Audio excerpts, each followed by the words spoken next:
Hey guys, welcome back to my channel. If you're new, welcome, and don't forget to subscribe to stay updated with all of my new content. This video is going to be on this purple eyeshadow shade that I'm using from the Transluscent Reveal 2 palette, and I'm going to be giving you guys a little bit of color in this video because I normally don't.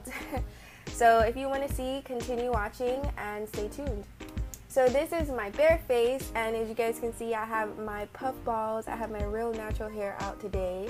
I use the Anastasia Beverly Hills pomade to fill my brows in already, and I'm using the e.l.f. foundation stick in Almond to start my foundation. I'm putting on a little bit of dark circle corrector because I'm getting some, dark circles under my eyes and a little bit around my nose. So I always use a beauty blender to just kind of like dampen it out, to just kind of blend that out. And once I'm finished blending my foundation, I just want to tell you guys about this foundation really quick. It's very hydrating and it's not good for anyone with oily skin, okay? So this concealer is a creamy radiant concealer from NARS, and I'm using this concealer in the shade Biscuit, and I've been using this concealer with this foundation for like a week now, and it's very, very blendable together.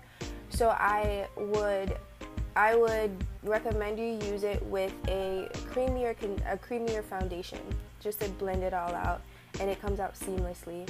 And using the Chestnut color from the LA Girl Pro Concealers, I'm going to be creating a contour, a creamy contour to, define all of those contoured areas.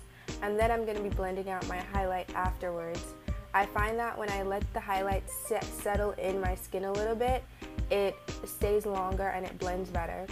Using the Tarte Shape Tape Concealer for my base for my eyelid, I'm going to be using this and blending this out. And once I'm finished with that, I will blend out the rest of my face. And then I'm going to go in with the Mercier Translucent Powder, and I'm going to be putting that on my eyelid to set it so that I can start my eyeshadow. So for the eyeshadow, I'm going to be using the Transluscent Reveal 2 palette. They sent this to me and I wanted to review it while I was doing the eyeshadow. So let me just talk about the shadow that I'm using first. I'm using this very light purple shadow to create a transition color. And I'm using this dome-shaped eyeshadow brush, and I hated it because, as you guys can see, it's not blending as well. So I had to pack the color on before I went in and blended it out. Now using this dark color, this dark purple shade, I'm going to be putting that into my crease, trying to put it in my crease. But once I realized that I just had to pack the color on and then blend it out, that's what I started doing, as you guys can see. So I'm just packing the color on as much as I can to get it as dark as I can. And then I'm blending it out with this Bobbi Brown eyeshadow brush. It's like a fluffy brush. And I'm just using that as a method right now. So then going in with a Sigma eyeshadow tapered crease brush, I'm going to pack that on my outer crease. And then I'm going to go ahead and blend it back out with that same Bobbi Brown brush.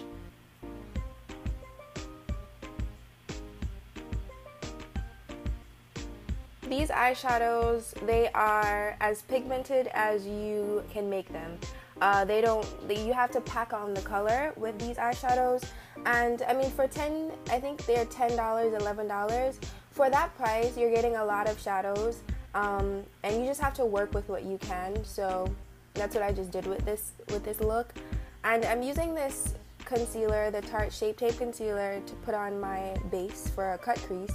And I'm going in with a very light matte purple, the same purple that I used for the first shade, for the transition shade. I'm going to be packing that onto the lid, right on that concealer, and I'm making a cut crease, and I use a synthetic Sigma brush to apply it. And then I'm going to go back in with this dark purple, and I'm just going to kind of blend out that outer crease area just to give it that nice transition and smooth look, and it's no harsh lines. And then I'm going back in with that dome brush to blend all of that out. Next, going in with my lower lash line, my NYX Jumbo White Pencil. I'm going to be putting that right on my lower lash line, and then I'm going to be starting with this burgundy shade to smoke out that lower lash line with a Sigma eyeshadow, eyeshadow brush, lower line eyeshadow brush.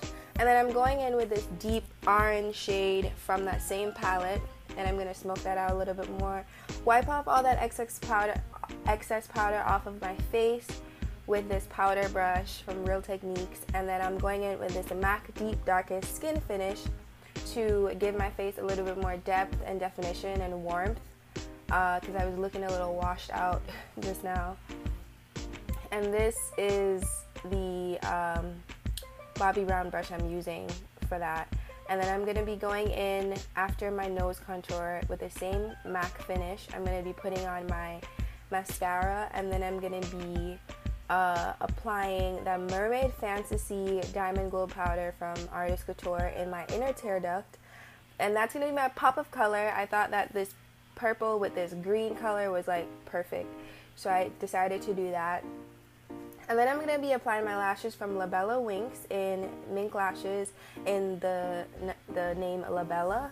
And then I'm going in with my blush. This is like a peachy pink blush that I'm using from She Makeup Bronzer.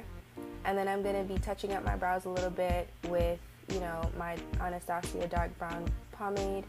And I usually stroke the hairs upward using the longer end of the brush to give it that, you know, natural brow look in the front. After I finish setting my face with the Skindinavia setting spray, I'm going to go in with this Artist Couture Diamond Glow Powder in Conceited, and I'm going to highlight all of the areas that I want, you know, to look glowy. And I'm using my e.l.f. fan brush to apply this.